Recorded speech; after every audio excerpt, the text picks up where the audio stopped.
political leadership than President Rodrigo Duterte of the Philippines. He has a visceral dislike of independent journalism, and no one knows that better than my guest today, Maria Ressa, founder of the Rappler online news website. Now, she has just been convicted of cyber libel in a Manila courtroom. So, is Duterte's populism strangling press freedom?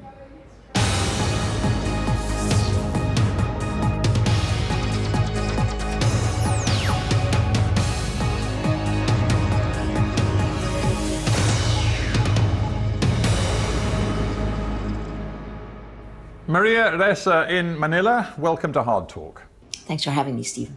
Let's start with your personal situation. You have, earlier this month, been convicted on this charge of cyber libel, as they're calling it.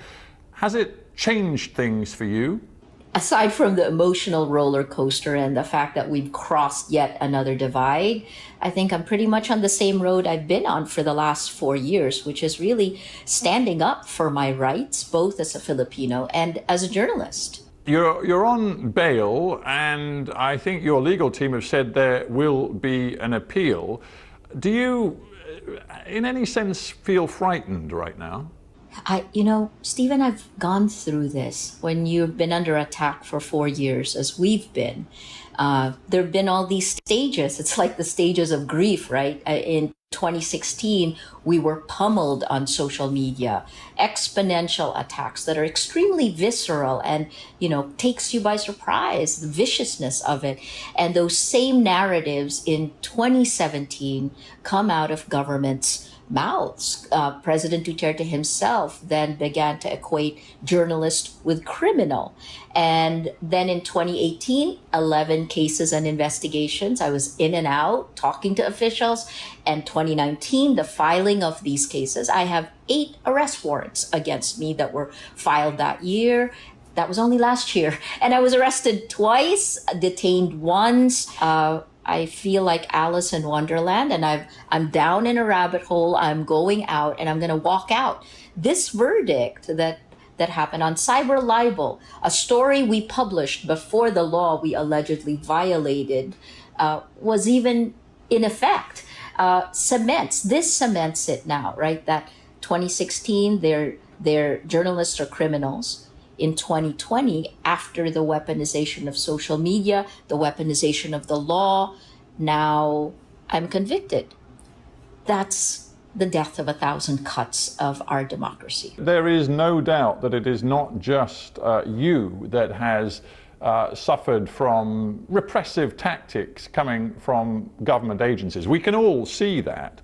But nonetheless, the notion that all sorts of freedom of expression are now curtailed and eliminated in the Philippines surely isn't right. If one looks at your country today, there is still a multitude of diverse opinion across the spectrum of politics in different platforms on the media, not least Rappler itself. After all, your website hasn't been shut down. It continues to this day. It has millions of eyeballs on it every single month.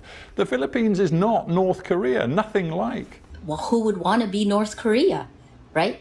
In the end, the Philippines is also living under a climate of fear and violence. In fact, when I last interviewed President Duterte, when he was already president, I was one of 4 journalists he gave an interview to in December of 2016. I asked him that specifically. I said, Mr. President, now that you're in charge of actually protecting the Constitution, is it necessary to use violence? And he said, yes. He said it's necessary to use violence and fear. So while you see what looks like a multitude of voices, imagine that those voices also have a Damocles sword hanging over their heads. During our pandemic, people were, based on their posts on social media, people were arrested. I think there's a good veneer of legality for all of these, but we've certainly felt the walls closing in. In order to be able to continue publishing as Rappler, look what I've had to go through. I'm not a No, criminal. I understood. I'm just a journalist. And obviously, my show is called Hard Talk, so I have to take seriously the charges against you, because as you've absolutely. you've indicated that the libel is the least of it. You still face allegations of, my goodness, what a list: fraud, tax evasion, receiving money from the CIA. I mean, you could be in court for years and years to come. The only thing I can say is that these charges, the 8 criminal charges I'm facing, fall into 3 buckets. The first is cyber libel. The second is securities fraud. And in that, we'll throw in foreign ownership or foreign control, something violating something called the anti-dummy law. And then the third is tax evasion. And again, just like the first case, we were charged with tax evasion about 6 months after we received an award from the government for being a top corporate taxpayer. Then a little more than 6 months later, we're tax evaders pushed on social media. And in addition to that, to make this charge, they actually had to redefine Rappler from news organization to a dealer in securities. So sure, let's do hard talk. I feel like as a reporter, as someone running a news organization, I give the government and the president the respect that the office demands, I think, But the kinds of death by 1,000 cuts that we've had to absorb just to do our jobs, just to continue doing investigative reporting, I've never lived through anything like this. And I covered Southeast Asia's transition from authoritarian one-man rule to democracy, starting here in the Philippines in 1986. Maria Ressa, do you think the Filipino public care about your fate, and indeed the fate of other journalists in your country? Because one looks at Duterte's approval ratings, they are consistently above 80% approval, the kind of figure that other leaders around the world could only dream about. And the Filipino public are well aware of what he's doing to the press. I think there are 2 answers to that question. The first one is the kinds of the propaganda machine and how it uses technology to essentially use it as a behavioral modification system. And I can explain that more later. But the propaganda is exponential, and it lifts. When you hear President Duterte is the best, the defender of the poor, even though it's the poor who are dying in the drug war, right? So that's the first step. I think, the age of social media, statistical surveys haven't been able to keep up with these shifts. The second one is, do people care? Yes. And I can see that just based on what's happened. And I think this in particular in 2020, 3 things have happened. We've had a pandemic, the lockdown. We are just in our 14th week of a very security-driven, militaristic lockdown. It's a lockdown when President Duterte has told Filipinos to stay at home. And he told troops that if they come out, if we break quarantine, he told them to, and this is a direct quote, he said, shoot them dead. That did happen. Almost more than 60,000 people have been arrested during this time period. And because we're locked down, I think there's been more introspection. The second is the shutdown. I'm going to stop you there, if I may, yeah. because it's fascinating what you're saying, but I'm just wondering where your evidence is, because I look at the latest polling I can find in the Philippines. There's a company I'm sure you know well, Social Weather Stations, who are widely respected, and their measurements suggest that the Filipino public as a whole approves still of President Duterte's campaign against illegal drugs. They still seem to favor him, despite all of the controversy about his latest anti-terror law, which you and others have described as a fundamental threat to freedom of expression. That's the third one, right? That's the third one I was going to say, this anti-terror bill. You have to get real in a way. Everything you say about what Duterte is doing is not deterring a really big majority of Filipinos from giving him their backing. I think you have to look at the surveys and actually talk to the people who do the surveys. And the biggest question you have to ask them is, how do you count for fear? So before we went into lockdown, this was a question I asked all the time, because these surveys are done in the homes of people. They have their numbers, they know who they are. They're normally, their names are given by their village chiefs, the barangay captains. how do you account for fear, right? So not saying that President Duterte isn't popular, because I think his homespun, this kind of, the guy you want to have a beer with, the grandfather you want to have a beer with, that's the narrative. I think that's appealing. Yes, but having said that, how do you count for fear? Right? Interesting question. Now, and I tell you what, that plants in my mind a different idea about fear. Maybe for you, and let's be honest, for a relatively elite personality living in a nice part of Manila with perhaps more security than most Filipinos, it is easy for you to focus on the threats to freedom which you feel and the fear you talk about. But what about the other Filipinos whose fear is much more street level? It's much more about the insecurity. And your Rappler website has made a point of investigating the drugs war that Duterte has initiated for the last 3-4 years. But the drugs war, according to most Filipinos, has made their streets safer. Yes, they look at the fact that hardly any security personnel have been prosecuted for egregious use of violence, but they also look at the fact that thousands of drug dealers have been taken off the streets, and they like that.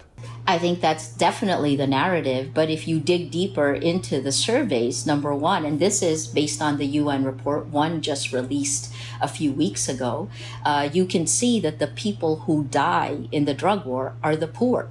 And you can also see in those surveys, it's not just the social weather stations, it's also Pulse Asia, you can see that President Duterte's support among the poorest of the poor has dwindled significantly compared to the AB, the people who are wealthy, who can cut the deals. I always say there are three things that really characterize living under the age of Duterte.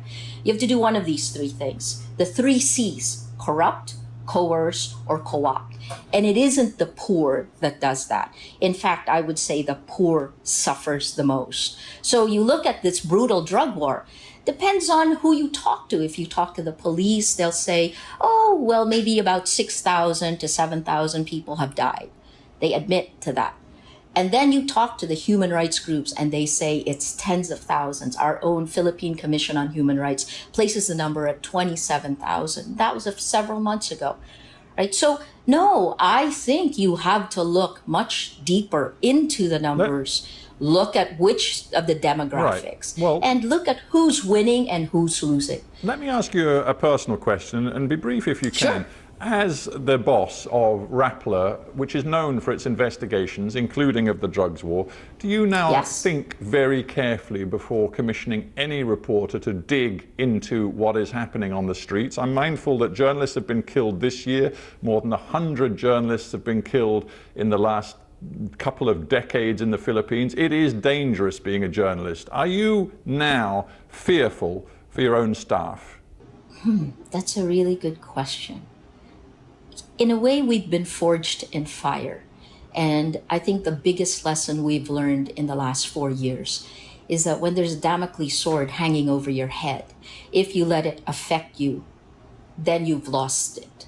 And what we've done is we've doubled down on our investigative reporting. We know it's really important. We know we have to do this now. So I don't actually make the assignments in Rappler, but what I see in our team is this renewed commitment. They're tireless. And we have a young team. Rappler is about 100 people. We're 63% women. The median age is 23 years old. The reporter that President Duterte bullied, he basically faced her down.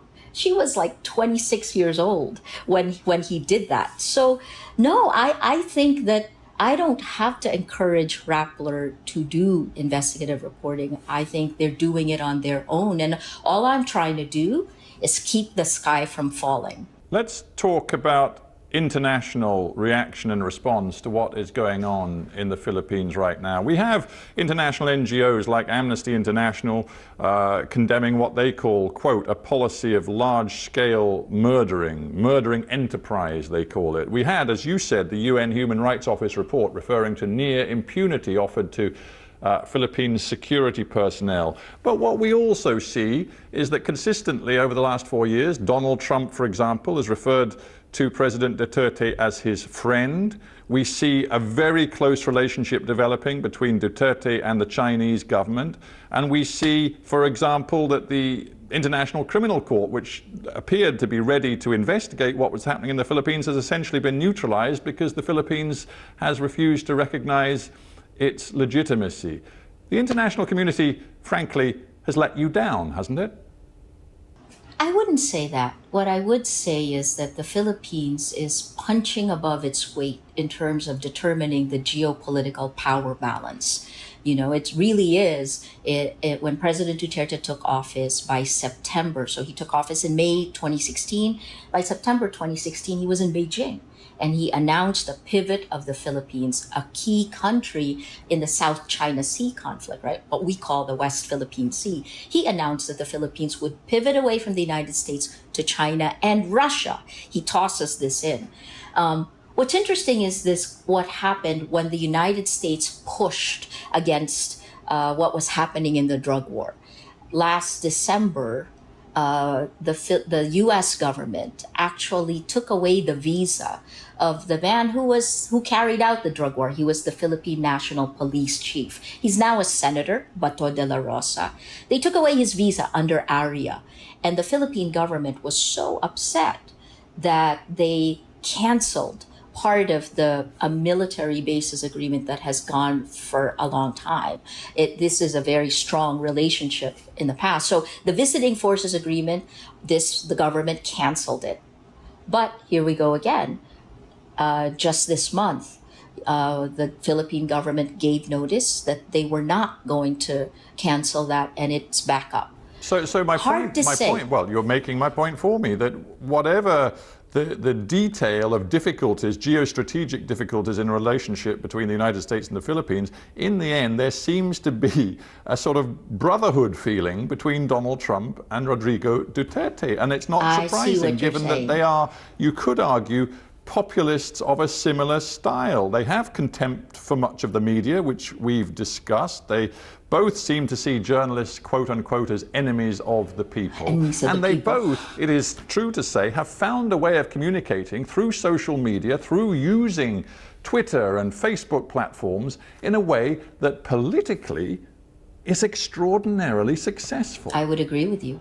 And I think part of what's important, but let me first answer you that question that you asked, which is, did it let me down? No, absolutely not. I understand the geopolitical power play at work here, but I think what you're seeing both in the Philippines and in the United States is very similar to what's happening in many democracies around the world, including in the UK. And this is the role of technology. Facebook is our internet in the Philippines. There's 71 million Filipinos. We spend the most time on the internet and on social media globally. And I think it's the 5th year running. That's Hootsuite and We Are Social. That's their number.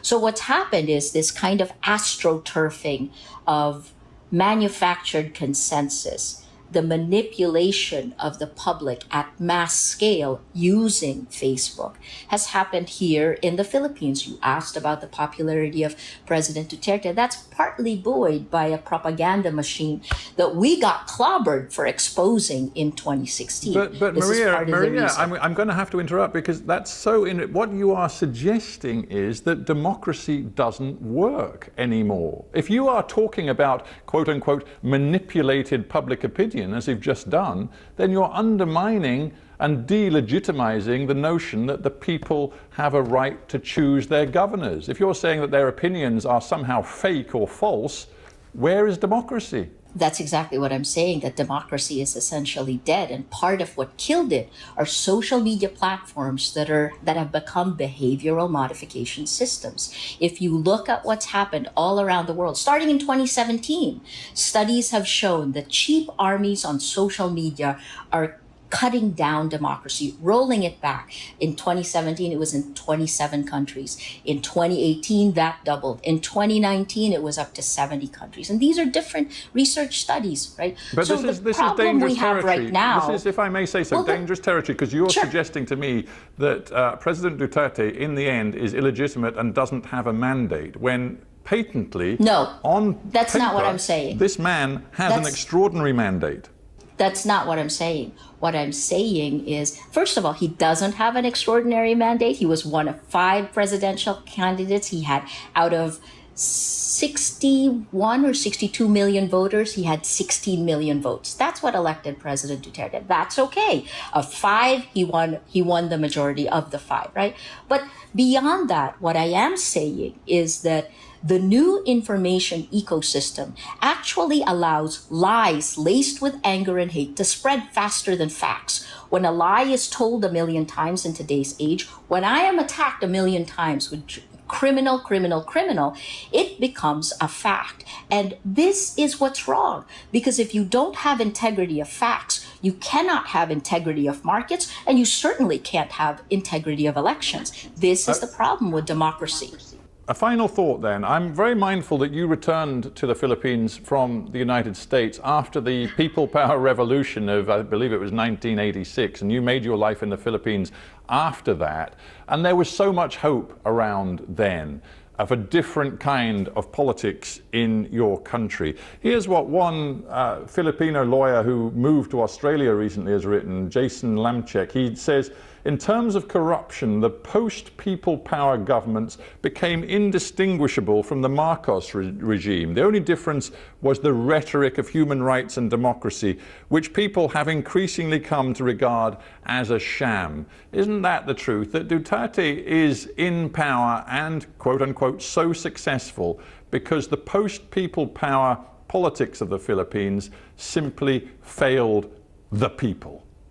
I think I would agree that post-people power was a failure. We had endemic corruption. We replaced one set of leaders with another who then created their own. I mean, we've always said there are 8 oligarchical families, but the difference is this, right?